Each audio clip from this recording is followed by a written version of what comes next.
இப்போ ஒரு கட்சியில் ஒரு சம்பவம் இப்போ நடந்துச்சு, அதுக்கப்புறமா அது நடக்கலை அப்படின்னா நமக்கெல்லாம் ஓகே, ஏதோ ஒரு தடவை நடந்துச்சு அப்படி சொல்லலாம். ஒரு கட்சியில் எந்நேரமும் இதான் நடக்கும் அப்படின்ற மாதிரி இருந்துச்சுன்னா அந்த செய்தியை நம்ம வந்து பார்க்குறதே தவிர்த்துருவோம்.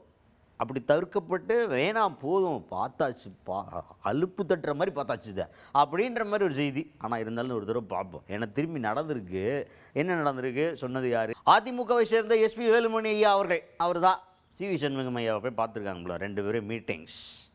புரியுதா? அந்த மீட்டிங்ஸ் அப்புறம் இப்போ என்ன சொல்லியிருக்காரு அப்படின்னா, எல்லாரும் இணையணும், அந்த வேலை தான் போய்கிட்டு இருக்கு அப்படின்னு மறுபடியும் போட்டிருக்காரு.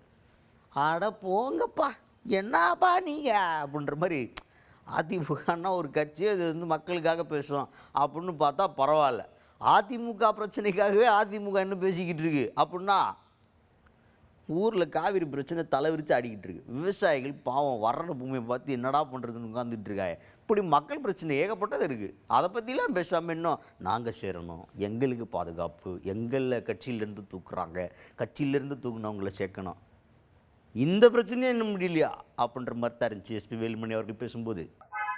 பொதுக்குழு செயற்குழு உறுப்பினர்களை இன்னைக்கு எல்லாத்தையும் இன்னைக்கு 200க்கு மேற்பட்டவர்களை இன்னைக்கு மீண்டும் தொடர்ந்து டெய்லி நீக்கிட்டே இருக்கிறாங்க. இதெல்லாம் இருக்கக்கூடாது.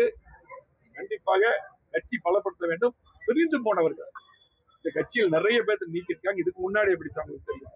முன்னாடி சொன்னோம், நம்முடைய மாண்புமிகு சின்னம்மா சசிகலா அவர்கள், டிடிவி தினகரன் அவர்கள் இதெல்லாம் எல்லாத்தையும் சேர்த்தணும். இன்னும் பிரிஞ்சு போனவங்க எல்லாத்தையும் சேர்த்தணும் போட்டு நானும் சொன்னோம்.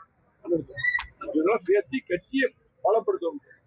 இதெல்லாம் நடைபெறல. இன்னைக்கு பாத்தீங்கன்னா நாங்க எப்பவே போராட்டம் பண்ணோம். எங்களுக்கு திரும்ப அந்த அறிவிப்புல வந்து எனக்கு வந்து துணை பொதுச் செயலாளர்னு சொல்லி போட்டு அறிவிச்சிருந்தாங்க. இன்னைக்கே நாங்க எல்லாருமே வந்து எங்களுக்கு எப்ப அவர் சொன்ன வார்த்தையை காப்பாற்றி பழையபடி அந்த பொறுப்புகள்லாம் வழங்கி எல்லாத்தையும் ஒன்று சேர்த்தாரோ அப்பதான் எங்களுக்கு மற்ற பொறுப்புகள் கொடுத்த பழைய பொறுப்புகள் எல்லாம் அறிவிச்சா நாங்கள் ஏற்றுக்கணும் சொல்லி தெளிவாக சொல்லியிருந்தோம். அது தொடருது.